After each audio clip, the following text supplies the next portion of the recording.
Hey, y'all. I am so excited. We have an episode for you, and we are basing this off of one of the biggest questions that we get asked in our private Facebook group. And I also think that our guest, and I'm not even going to call you a guest because you are part of our new series, Sarah Marshall gets in her group also. We are going to talk about Yeah. vendor artisan collaborations with your business.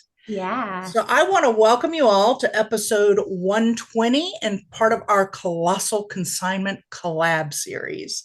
Welcome, Woo. ladies. Hey, everyone. Hello. Hi. I'm so excited to have y'all here. So we have to talk about this. I mean, who wants to start? I know we get so many questions, and I know Sarah has a wealth of information to share as far Yeah. as storefront goes on this. Yeah. And Yeah. you're going to want to definitely stay tuned to the end because we're going to be dropping some really good key information. Let's start with the kind of questions we get that we'll be answering. How about that? Like we always get the consigner versus vendor versus artist questions. Like, how do I handle that when somebody comes to me and they have handmade goods or they have wholesale items or they want to do some sort of collaboration? How does that differ from consignment? That's a question we get. And how do we handle that? Yeah, sure. I'll chime in on that one. So to me, there's a big difference between consigners and vendors, right? So consigners, they just want you to sell their stuff. Like they're using your service. And so they bring their stuff to you and they're paying you to sell their items for you. And vendors come in with a very different motive. They're not asking you to sell, they're not paying you to sell their items. They actually have a business. So instead, they're asking to like host their business inside of your business. So they might pay like a portion, they want to pay like rent per se to like rent part of your audience. It's like a cross marketing where consigners, they don't care about that at all. They just want you to sell their stuff and they're willing to pay you more that you do your job. Vendors really, they want to use you as like they see your business as, their product matches well with your target audience. So your target audience crosses some. So I see vendors and consigners kind of like that. Yeah, I see it very differently. They're very differently as well. I think I that can was tell you guys a little bit about how we did it in the storefront, if that would help. Just for a baseline, is we would take 10 max, and we would have a waiting list, and there would be a different contract. It would be a very similar contract to a regular consignment contract. However, we would charge them a flat fee of rent per month based on the number of SKUs they had. So everything was barcoded, no matter who was working in the store. They could have 3 barcodes for a set amount a month. And if they wanted more, then they paid more rent because that was more management on our end. We're responsible for coming in and, doing their stuff and, communicating with customers, all of that good stuff. And I mean, that was pretty much it. That was the big, and they got a higher rate. They got a much higher rate. Whereas I think they got 80% of the sales, and then they paid the monthly rent. And they had the That's option to renew interesting or not renew monthly. Yeah. to do like rent depending on the SKU. I've actually never heard of that, depending on the SKU count. I think I think we everybody invented does. it. Did you? I think everyone does rent kind of differently, or Yeah. vendor payment option. I think that there's 1,000 different options. Honestly, everybody's store is so different that it's great to hear all of the options, but really you have to work with, you have to use what works good for you. So can we just talk through some of the options like that, just like payment wise? Yep. Yeah. And I'm definitely going to touch on how, when we transitioned to online, what that looked like, what worked and what didn't work for online, because we still get the question. We still have people want to do that. So if you're only in a brick and mortar and you're not online, definitely stay tuned on here because we are going to be talking about that as well, because that's a big piece of it. Yeah. Yeah, Wonderful. and I'm I have curious. some only online. So Okay. mhm. I'm curious about that, how that works online versus in the brick and mortar store. Yep. So for payment stuff, I always went off of space. Because when I think of a brick and mortar store, I look at every single ounce of square footage as my sales per square foot. So there's a lot of calculations that you can do. You know, it's really great to assess your spaces all the time, which tells us, you know, it's kind of like online space. Like if this is taking up a good portion of my website, but it is not selling, that is sales per square foot, right? And so we think about that with vendors. I like to think about it the same way. If I was to put my consignment items in this space where I'm giving a vendor, how much money could I make there? So what is the value of that space? And I could clearly make that much money if I just put consignment there. So we always looked at the space as a sales per square footage, and, you know, really thought about what's the sales per square footage in our store. And then we would calculate the square footage of each vendor space. And that's how we came up with our rent, because it was very equal value. We knew that if we put our own items there, we could get this much money out of the space. And that way, you know that you're not losing money from your vendor. They are paying for the space that they are renting from you. In fact, all you should be doing is gaining their audience. So you should be gaining, but we're not losing. We're not trying to go under, you know, we're not trying to go under by having a vendor there. We can't. So I would think of that as like similar to an antique booth, right? Like you pay, like when you go into an antique mall or an antique booth, they're renting a booth, a piece of space. Now, when we did it in the store, we had people that did light fixtures and we had it all mixed together within the store. So maybe that's why we came up with the SKU idea as opposed to the square footage idea, because some of them were jewelry, right? And they would take, like, I'm thinking of the Mango Babies hair bands, like it would literally be a jar on the counter. Yeah, sure. Right. Okay, that's interesting. Okay.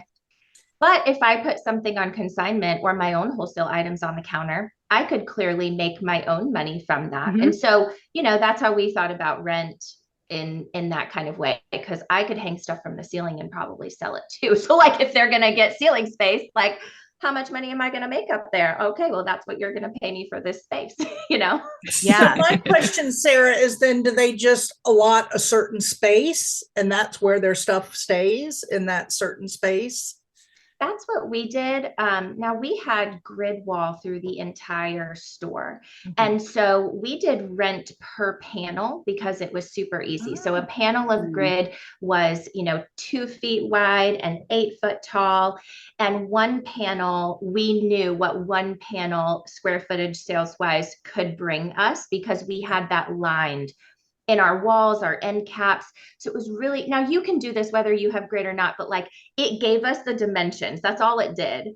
So we had a section for vendors and we would assign them a certain allotted amount of grid wall depending on what we had available. But it was, you know, this much rent per grid. Gotcha. Okay, that's what I was trying to, because when we were in the store, like Libby was saying with the SKU system, like we may have our lighting guy, but I might, when I'm resetting the floor, take 2 or 3 of his pieces and put them in a couple of different displays. So they never would occupy the same space, even within a 2-week period, because I was always once a week and a half resetting the floor and would move those products and always incorporate artist pieces into the different displays.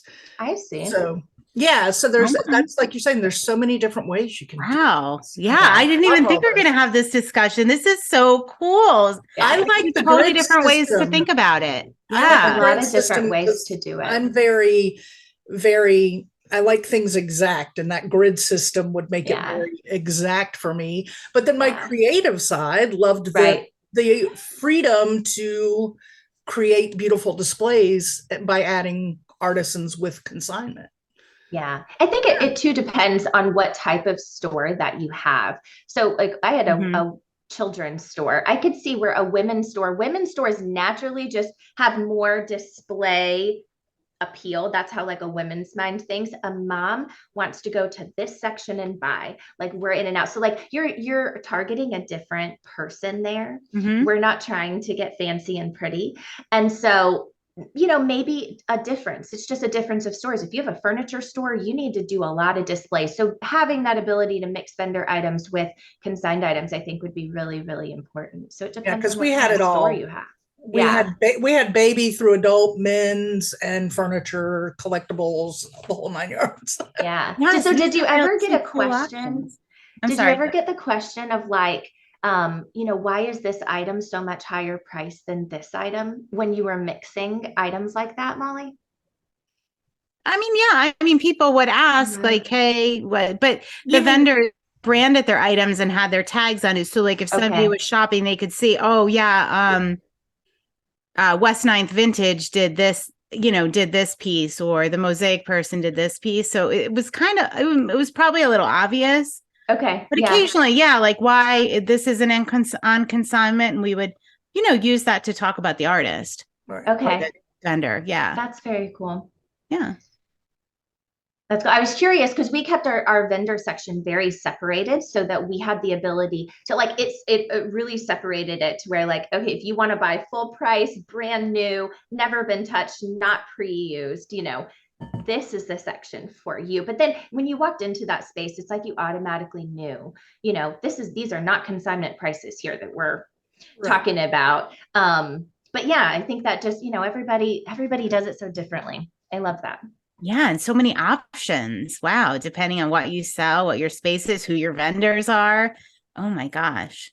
So, all right. So tell me about the online. So yeah. How do you do vendors online? Samantha, Yeah, so I just have one. My dad, actually, he does hand-carved mushrooms, and I do the same like agreement and split. The difference is he gets his own category on my website.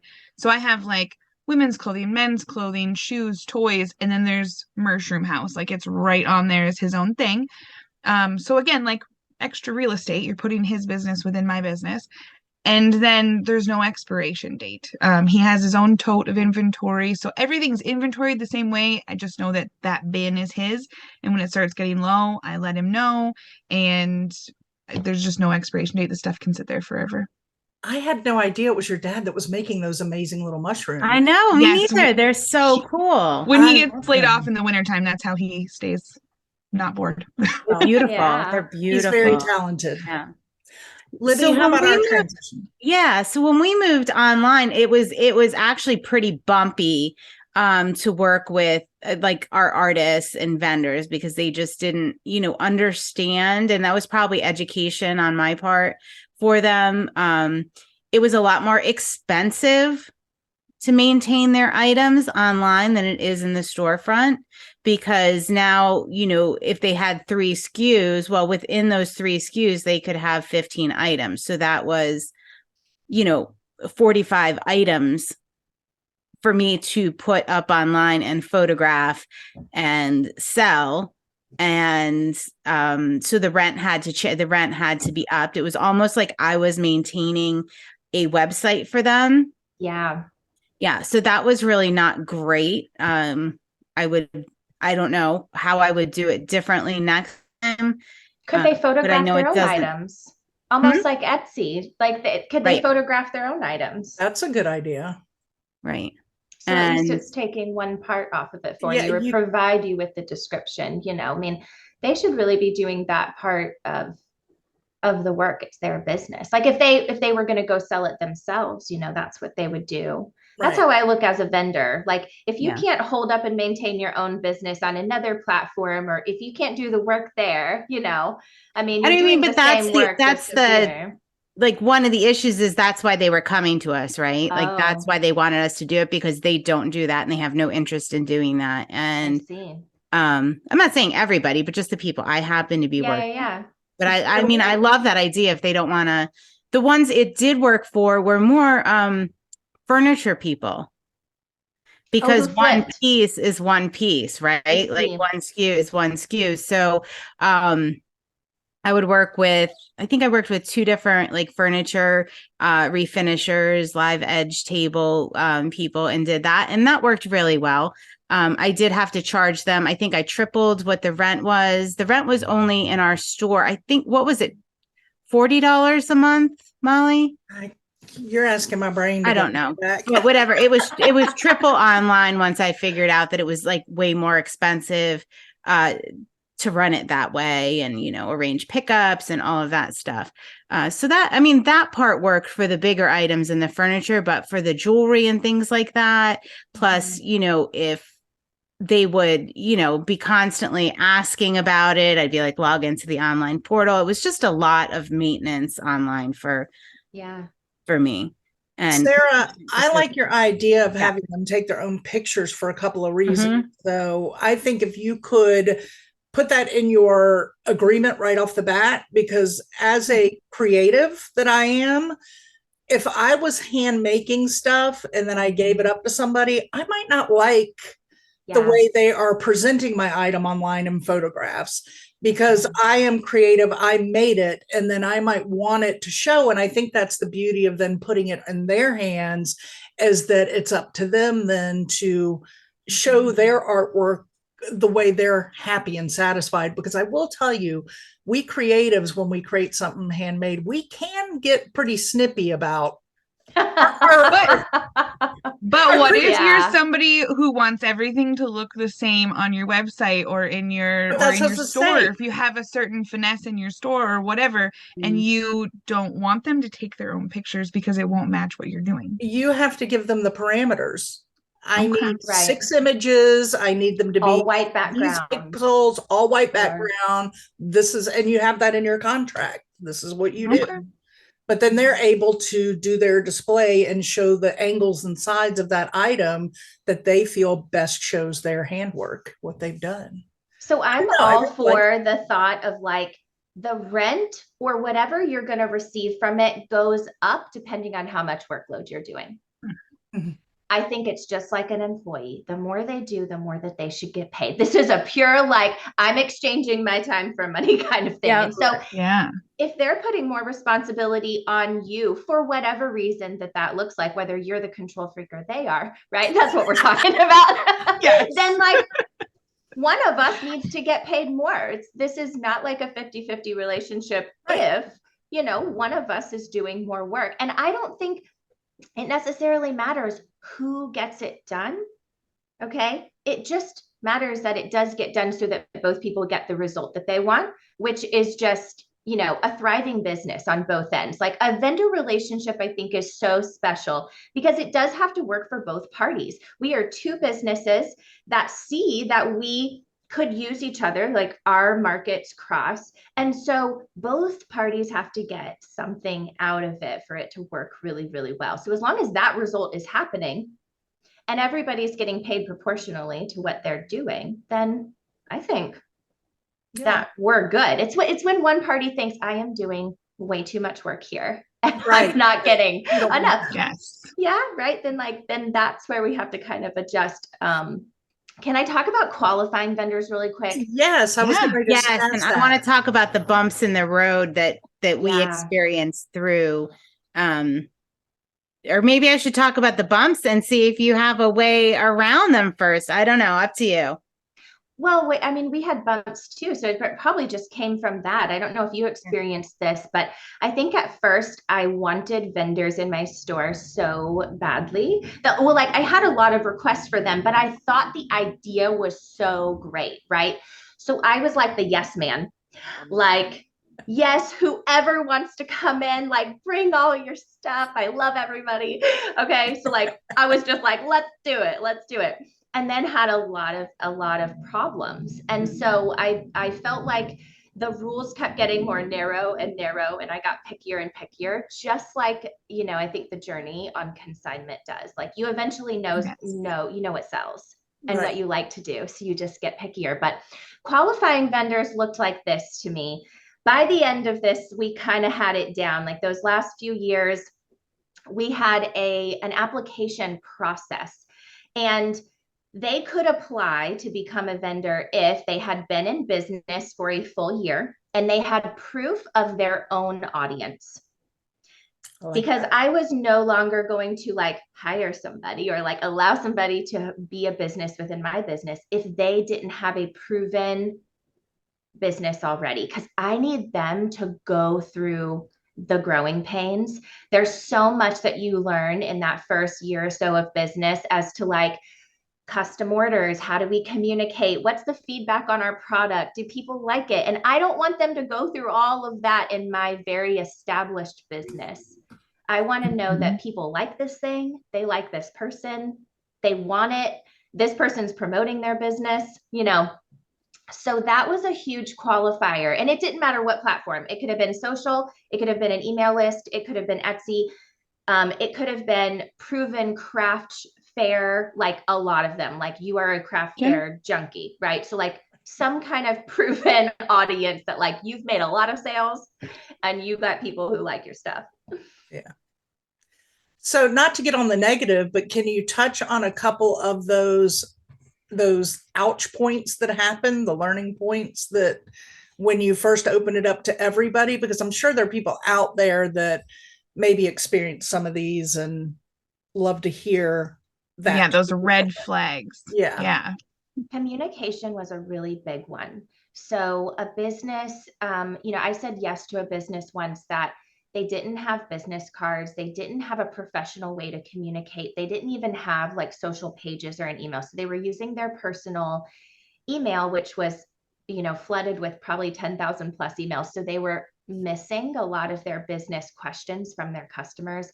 They didn't have like a proven way to like take custom orders. And so where we were trying to place custom orders for them, I found myself creating a custom order form for them. So like in this case, doing their professional work so that they could get the sale or they could get the order. And then it's like, it dawned on me, like I am doing so much work to communicate their business to this customer when I shouldn't have to do that. Like they should provide the communication, the systems, and I'm just like, they're showing up and I'm showing up and we're rocking it next to each other. And I should be able to say, yep, there's their business card. You can place a custom order on their website, or they've provided me with a custom order form. Let me help you fill it out. And I wasn't able to do that. And that was a big pain point. There was a lot of complaints from my customers not being able to reach this person, or not custom orders not happening timely, or like, And unfortunately, that does have an effect on your business, even though it's not your product, it's in your storefront. And I mean, that was one of the huge things we struggled with. Like we would get orders and requests, and I a lot of it I kind of chalked up to like a lot, like artists are creatives. They're not thinking the way I am. Like I would be like, you have a couple $100 in orders and they wouldn't get filled. Or, requests, like somebody wants this specific thing. And for whatever reason, and this seemed to happen with a lot of our vendors that were artists, like I don't know if they weren't feeling motivated at the time. So if I had vetted them a little more, a little better, and made sure they had a business process in place, I think it would have probably, I don't know if we would have had any vendors. Right. So it was slim to none. Like once we started doing that application, because with their application, they were writing down all their social links, all their proofs, so we could go vet them, right? But they were also providing a business card. They were also providing a custom order form, meaning they had to have that in place to just apply. It's kind of like applying to a job. You have to have a resume if that's what they're asking for. So like that had to happen before they could even put the application in. And that's not saying we're saying yes, that's saying we will look at you. But it was the greatest way, because all of our businesses, right, we all get requests from people. And instead of like just saying no and feeling like the bad guy, I think that's something that comes across in my group all the time. I'm sure that y'all, like people say, I feel so bad saying no to these people. That allowed us not to have to feel like that, because we could just say, yeah, here's our application. You're welcome to take one, read one over. And when you have all of this stuff ready, you can turn it in and we'll get it to Sarah. It's like, yes. And then it was on them. We weren't saying no, and we weren't being the bad guy, and we didn't have to feel bad. Now it's on them, and they had to have their stuff together, Right. Yes. Right. And we always preach boundaries. You have to have boundaries with consigners. You have to do your vendors and sometimes your customers, and you, in order to function and feel good about everything you're doing, you have to have those boundaries in place. Absolutely. And you So have to Much the like stuff. the respect, like people will respect your business more when you do that process. yes. I want to go back and redo. I want to redo the Right. storefront. I want to give you the flip side real quick on this, because I actually was an artist who put my items in a store. And just for knowledge, for those that are thinking about it, to put yourself, as Libby was saying, creative brains are very different than business brains. I personally, if it were my store, would be more apt to take vendors who don't do custom. What I have is what I have. You buy it or you don't buy it. Because when I was doing it, I was in a children's consignment shop and I did hand painted children's room display items, frames, little flower pots with wooden hand painted flowers, drawer pulls for, your nursery changing table. And I would put them out there. And of course, people would come and go, oh, I love this, but can you do this? And I found in the course of about a year, maybe a little over a year, I quit doing it altogether because the custom orders just drove me into the ground. Because as a creative, you get very and a perfectionist at the same time, which might be a really bad combination that I have here. But I would get an order, for instance, I will never forget this one, where a woman wanted for her baby who was moving out of the crib into the toddler bed. She was doing construction work equipment and wanted me to do drawer pulls with dump trucks and fork, all these different things. And of course, I'm sitting there with a teeny tiny little outlining edges, and I'm making these things so perfect that they drove me into the ground. And the whole time I'm questioning, is this the vision she has? Like, you don't really know. My vision is different from her vision. The color I have may not be exactly the color she wanted. And it really drives us to stop doing what we want to do when you get into custom. So if you're somebody who's an artist and listening, do what you do and leave it that way. Don't get into custom. But if I were a business, some artists really love custom orders, though. Somewhat artists, some do. Like, I had a vendor in my store that's really what she wanted to do. So I actually had to force her to have a set of standard items that she would reproduce, because customs was her thing. So I feel like, everybody's personality and energy is different, right? So one thing will just completely drain you. And another thing will give you fire, right? Behind you. So you do have to pay attention to these vendors because their businesses are all different. But when we're trying to standardize them, as a business, we can decide what kind of businesses we want to sell through our store or not. And so we can make that determination. So maybe you could leave it flexible as a store owner or a reseller. You can say, if you do custom orders, there has to be a clear process in place with a custom order process already. If you don't like to do custom orders and you don't do custom orders in your business, great. Let's have a standard item list with set prices, displays, products that can be reorderable and recreated. So I think it is kind of our job to allow flexibility from our vendors and artists while maintaining some set of standards so that it works for both businesses, Yeah, because I the biggest like being on the hook for somebody else's custom order, right? Like, I'm thinking of those picture frames and they still haunt me to this day. We had a Barnwood and I was in the middle of it, right? This person placed a custom order and then they would pick it up at the shop. And it was just a nightmare being in the middle of that, and then relying on they didn't like them the first time and then they had to be done again, and just being in the middle of that and not knowing if that vendor is going to be able to come through. And so I think a standard process. And for so me, I'm thinking for me. So I'm thinking from my point of view, I've never dealt with anything like this. I just buy things that I see and I don't really customize anything unless I customize it myself. But I'm thinking of like when somebody orders a cake, you go in, you want a birthday cake. There's a standard form. That form is going to say, what colors do you want? And they have colors to choose from. So you don't even just get to pick a random chartreuse color.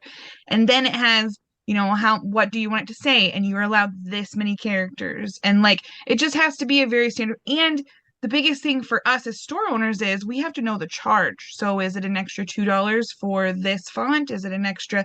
Because we don't really care what their thing is going to look like. That's up to the artist. We just want to make sure it's clear so the artist knows exactly what they want. And when the person comes back and says, well, this isn't what I wanted, we can say, well, you said you wanted it red and for it to say Bentley. And that's what he did. You spelled Bentley this way. That's what we did.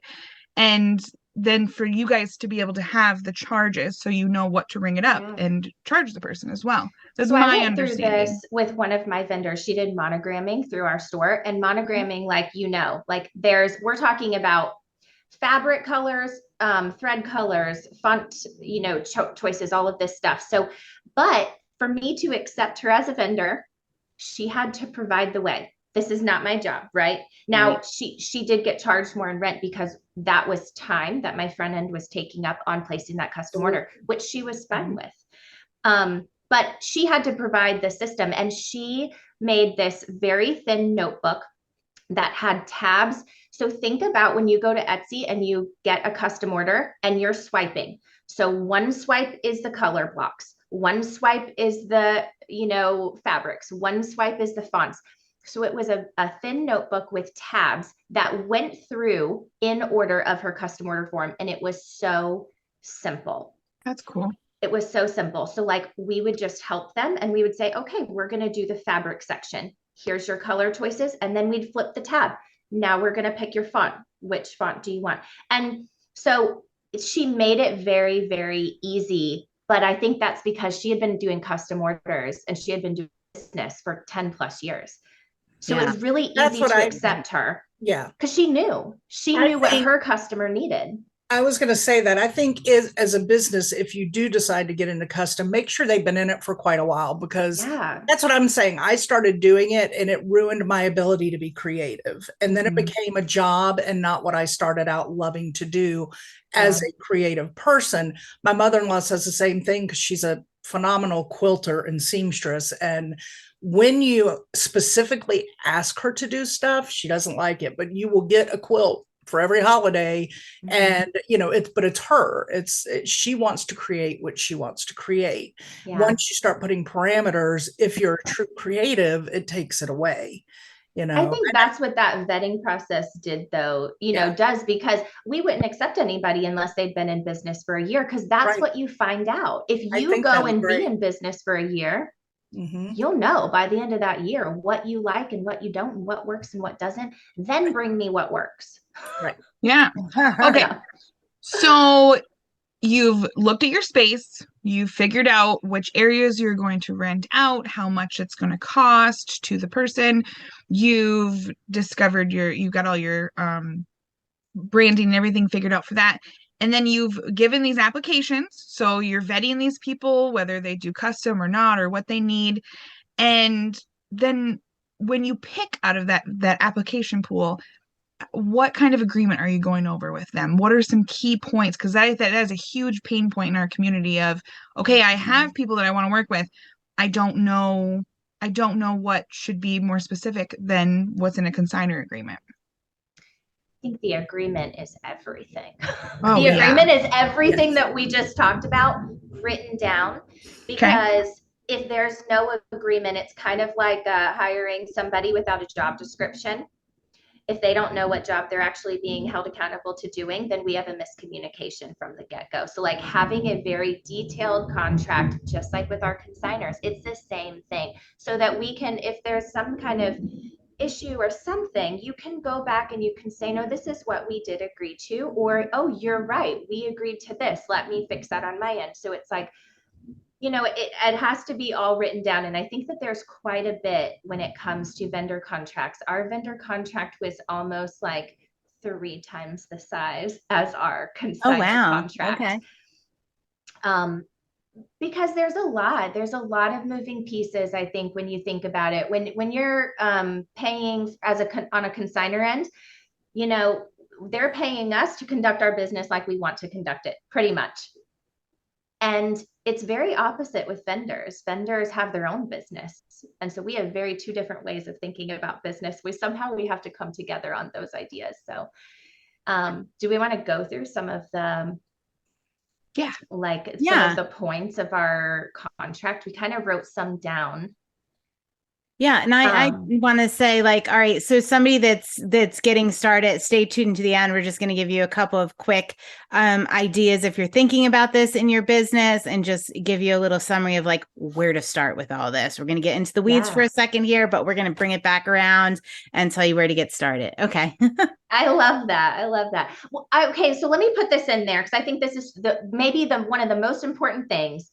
Is that what I found from going through this, right, is that the renewal process was just as important as the application. So this is just an idea of what we did. I wanted the ability to fire a vendor if I wanted to. That might sound like ruthless, but I did not want anybody to have a contract longer than 6 months. We're going to try this thing for 6 months. If it works, great. We'll get another 6 months going. And I used to just sign people for 6 months when they came into the store. And what I found is that was ridiculous for me to keep up with as a human. All the consigners and all the vendors on different schedules. So this is what we did that really worked for us, is that we renewed vendors every January 1 and July 1.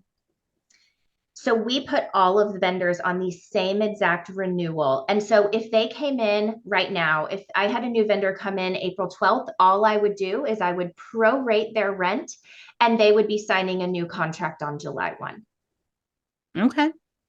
So they didn't pay for an entire 6 months at a time. They just, every vendor was on the same renewal system. And all that was a 1-page to our agreement.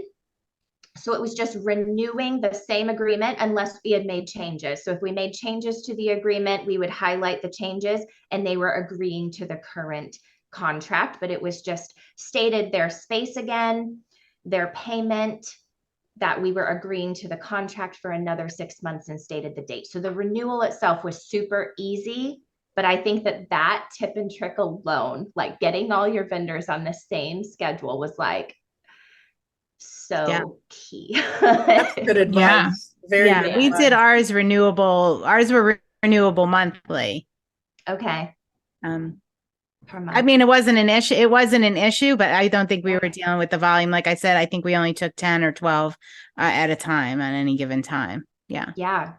Man, I had about the same amount, but I still felt like that was a lot. Like, my main business is consignment. So like I needed them to just kind of do their own thing. Like they needed to do their stuff. So I just didn't want to think about it that much. I didn't want to think about, are you renewing? Are you staying? Am I going to have to fill this space? Like, you got 6 months there. You need to figure it out for 6 months. Like, yeah, I love that. I love that idea.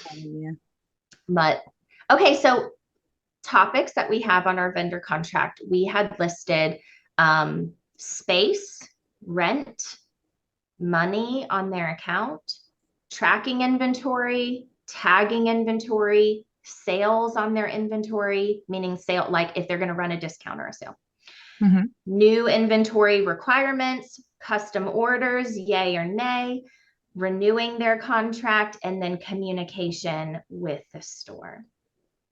Those were like these subtopics. Right. If, you know, you can slow this down. Like when you're rewatching this, back that up and just write those topics down. Right. So we can run through some of them if you want to. We don't have to touch on all of them, but those were the subtopics of our contract. And we had so since I said we had 3 SKUs, what we would do when a vendor came in and they would say, I have 10 items on this SKU, I have 10 items on this, whatever. And we would just have a barcode at the counter, and we would just ring it if somebody, so they would bring their items tagged, and it would just say, you know, West 9th Vintage -1 or whatever. But we would have all the barcodes at the register. Do you remember that, Molly? And we would just scan them. Yeah. And they would let us know the quantity on each SKU. So I'm curious about, since yours looked differently with tracking and tagging, because everything we did just ran through the consignment system at a different rate, at a different rate back to the vendor. So Yeah. how did that look? What did that look like for you? So we were a little more flexible on what their business needed. So I had a couple of vendors who had like a set of 10 items and they were all the same. So we did the same thing. We had a notebook up at our front counter and we would print out their barcodes and we had a page for each vendor. And so, yeah, when they, re-upped their inventory, we just added their inventory count, made sure that the count was correct and just rung them out that way. But I had more vendors than that they brought in many different items. So my bow vendor was one of them. She had, I couldn't even imagine. I mean, if y'all have seen these pictures, I should show you all these pictures of my vendor section. She had half of this thing. She probably had 1,000 different kinds of bows. Like, we're not doing SKUs, like one SKU for all those. So what she did is she had to send us an inventory list when she made new inventory. So she got in a really good habit of doing that. Like, we allowed her 48 hours. So before she wanted to tag her inventory, she would email us and send the new inventory list and somebody would make her tags. She would actually pick her tags up and she would go home and put each barcode, just like we would on our consigned items, on the backs of her cards of all of her bows. And then she came and updated her section. So we just got in a good system of how long we had to print the tags for her. So they were all different. So we just scanned them just like consignment items, but we did have that 48-hour window to allow us to print the new inventories tag since there would be so many. Oh, that sounds brilliant. I love that idea. Yeah, if you have a vendor that's able to do that and has items like that. And I have seen these photos. There were a lot of bows. I saw them. I had to remind myself that you were in the South because that's not. Bows are big in the South. Oh yeah. We Southerners love our big bows on our girls' hair, man. Yeah, the bigger the better. That is right, Molly. Oh man. So it worked really well because I wanted to be flexible. Like, people would drive for these bows. I mean, the relationship that she brought us. And she had such a great audience already. So when we merged our two audiences together, it really was like the best picture of what, to me, a vendor relationship should look like. Like, they have an audience, we have an audience. And it's like, I'm bringing you new people and you're bringing me new people. And she did so great at marketing her own business. So we were constantly bringing new business to each other. And so we worked hard to make that work for her. It didn't matter how many SKUs she needed. We just wanted enough time to be able to provide them for her. And of course, that material of the tags and the time is built into her rent. Yeah. So let's just touch on for a second, like, great reasons that we should have, or we may want vendors and artists in our space is that, like, it's bringing you, if you vet them and they do the application, they should be bringing you business, right? It's a symbiotic thing. They are bringing you business. You are giving them a place to display their items.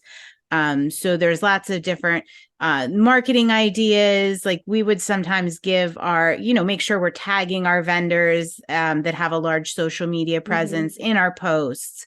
People would come. I'm thinking of the Barnwood Company. The name is this. Oh, what was it called, Molly? But people would come from all over because they used it like as their display room. So people that never would have stepped foot in my store in a million years would drive and they would come to look at the reclaimed crafts. It's reclaimed something.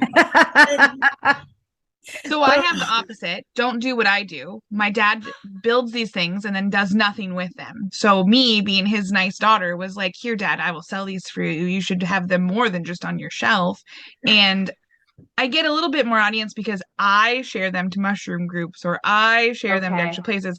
But that is why I stayed with the same as my consignor split, because I'm doing all the work. And I don't recommend that anybody do it the way that I am doing as far as that goes, because if my dad had even just like a Facebook page or something to have mushroom people on there, that would be fantastic.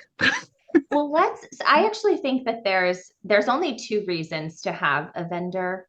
And I think that that is actually one of them. So like one is the one that Libby was talking about, right? Like they have an audience that is your cross-target audience, and they're bringing people to you. Like they're an established business and they're actually going to bring you business because they market themselves. They have an established business that people want, so they're seeking them. That's one reason. The only other reason to me that you should want a vendor is because their product is something that your audience is asking for, or is looking. It's a way to serve our audience. And so if your customers want this thing, it would be beneficial of you to find a vendor to get that thing, because that's a way that you can serve your audience really, really well. So like if that is something that your people want, that could be a great reason to have those in your shop. It doesn't mean that the only way that we should have vendors is if they bring us people. That's one of the ways. But I think another way is just the product itself is something that people want. Yeah. And jump back to your ideal customer. We're very big on knowing who your ideal customer is and who your audience is. And, maybe run that vendor if you're unsure through your ideal customer. Is it something that serves them? Use that. Yes, I agree. I love that. All right. So, thank you. You just did like an amazing job. All of the things we need for vendor and artist collaborations. And all right, I have a consignment store and I'm thinking about it. And we talked to quite a few people in this position. Somebody's come in and they want to show their items in our store. So let's just do like a quick and easy 3-step, where would you start? And I think I know what the first one is that you would recommend, Sarah. What would that be? Start with the application. Yep. Start with the application. It's everything you need. So it's a very quick way to just say, awesome, we could love to have you. What we're going to have you do is apply. We have an application process because we get lots of these requests. So I'm going to hand this to you. When you have that all filled out, you have all your materials prepped, you can hand it back into us and we'll go from there. Yep. And much like the consignor agreement, we say everyone should have on hand. It is a way that you can say no without saying no and being rude. You can just say, do you meet our criteria? Yes, we'll review it and see if it's a good match. So they'll dismiss themselves. If they don't meet the requirements on the application. So, checkbox style. Have you been in business for longer than a year? Do you have social proof of an audience of 500 or more, or whatever criteria you want on there.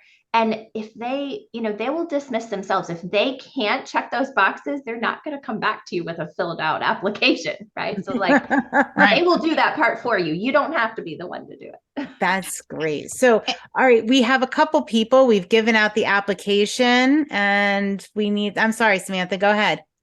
Well, I was going to say, it's just like we tell resellers, they should be consignment ready. It's not even necessarily that they need to do the consignment, but just so they know how to handle those situations. They know what their boundaries are and their parameters if the right situation comes up. Consignment people should be vendor ready. So that way they know what their boundaries are and what their parameters are in order to even talk about entering into an agreement like this or not. Love it. Yeah. So see what space you have available, develop your rent process, decide on a percentage and the rent. And maybe I'm going to say the same as I tell people with consignment when you're getting started, start small. Start small, maybe start with one vendor. Maybe that vendor is even you. I'm a vendor in my own store to this day. We have a separate furniture painting business. So maybe put yourself, if you have something that you're creative with, maybe even put yourself as a vendor, try out the process, complete the checklist, just put yourself through that process. And, you know, if you can't put yourself through the process, maybe start with just one. Don't overwhelm yourself and jump in. Try it out, see what works, and most importantly, what doesn't work or what bumps you hit in the road before you start taking on, you know, say I want 10 vendors. Well, maybe just try it out with one first. Yeah. And see what happens. I like that. And all of those things that you're talking about, right, would be in the agreement. So like after the application, then we have to have our agreement into place. So really before you say, yes, I'm going to try to have a vendor to be ready, to be vendor ready, we need to have an application, an agreement, and a renewal process. There's your 3 steps. And then we can take them through those 3 steps. Let's take them through the application. If we accept them, let's take them through the agreement, and then let's be ready for our renewal. Yep. Because I know our people are going to crush this and everybody's going to want to jump in with both feet. Yeah. And don't jump in. Just, you know, dip your toe in first, get those 3 things in place, dip your toe in. I know it's really exciting because of all the benefits of having vendors and collaborations, but start slow, get your process nailed down, rewatch the video, the tips, and you'll be well on your way. And feel free to put in the comments if you have questions. We'll be monitoring those. So yeah. And make sure to join our Facebook community, Consignment Chats community on Facebook. Make sure to check out Sarah Marshall, 4 Corners of Consignment. And awesome. Sarah also has an agreement, a sample agreement. So we will put her email below. If you email her and request that, she can get you hooked up and you can check out all of her other programs and things as well. Awesome. And ladies, until next time. Until next time. Cheers. Yeah. Come on, Cheers. Thanks for joining Libby, Molly, and Samantha, the ladies of Consignment Chats, as we build a resourceful community of collaborative resellers. Find all the ways to connect with us on consignmentchats.com. Episodes are available on YouTube and anywhere you get your podcasts. In addition, join our free private Facebook community.